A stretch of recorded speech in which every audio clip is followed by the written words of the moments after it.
नमस्कार, माझं नाव दीपक गायकवाड. मी माईंचा पहिला मानसपुत्र, माईंच्या कार्याचा पहिला वारसदार. मला माईंचा सहवास 46 वर्ष लाभला. हे सगळं काम करत असताना बऱ्याचशा अडचणी त्यावेळेस होत्या, पण माईंची जिद्द होती की ह्या मुलींनी शिकावं, मोठं व्हावं, चांगलं घडावं. आणि पुण्यामध्ये कुंभारवळ येथे, सासवड येथे जी काही माझी जागा होती वारस हक्काने 3-3.5 या परिसरामध्ये, मी तो जागा मी संस्थेला दान केली आणि काम पाहतो. माईंच्या नंतर मी अध्यक्ष म्हणून इथं काम पाहतो. या संस्थेमध्ये 75 मुली आहे. 94 साली या संस्थेची स्थापना झाली आणि आज बऱ्यापैकी मुली शिक्षण घेऊन आज बाहेर पडलेले आहेत, चांगले शिक्षण घेतात. आणि माय परिवारामध्ये आज 4 संस्था काम करत आहेत. मुलांची संस्था सन्मती बालनिकेतन संस्था, शिरूरला सन्मती, मनशाळ्यामध्ये सावित्रीबाई फुले मुलींचं वसतिगृह, गौशाळा वर्धेमध्ये. आणि अशा पद्धतीने काम करत असताना माईंची एकच इच्छा होती की मुलींनी शिकावं, घडावं आणि मोठं व्हावं. त्याच्यामध्येच हा एक असा आम्हाला हे सगळं करत असताना मला स्वतःला आवड होती की कुकिंगची, बेकरीची. तर मला बेकरीची आवड असून नाही उपयोगाची की मला त्या मुलींना बेकरीचे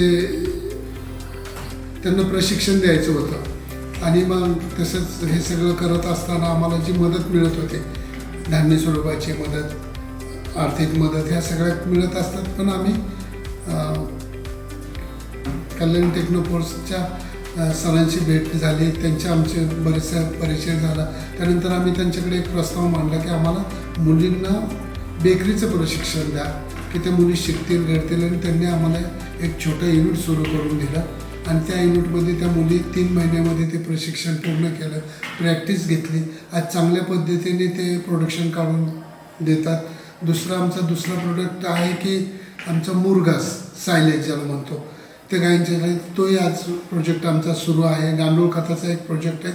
आणि हे जे सगळं करत असताना मुलींच्या संदर्भामध्ये की ज्या उच्च शिक्षण घेतात ते घेतातच, पण 12वीच्या नंतर एखाद्याला नाही शिक्षणामध्ये झालं तर ते आपल्या पायावर कशा उभे राहतील, म्हणून त्याच्यासाठी कल्याणी टेक्नोफोर्सने जी आम्हाला मदत केली, सहकार्य केलं आणि त्या मुलींनी त्याचं खरं सोनं केलं. आणि त्या पद्धतीने आज संस्था सक्षम होण्याच्या वाटचालीकडे आहे.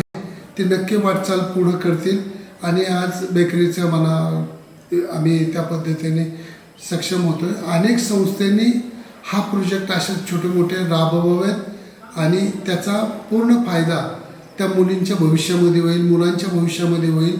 असे एकजुटीने जर काम केलं तर खूप मोठी संस्था आपल्या सगळ्या सक्षम उभ्या राहतील. एवढंच माझं बोलायचं आहे. नमस्ते.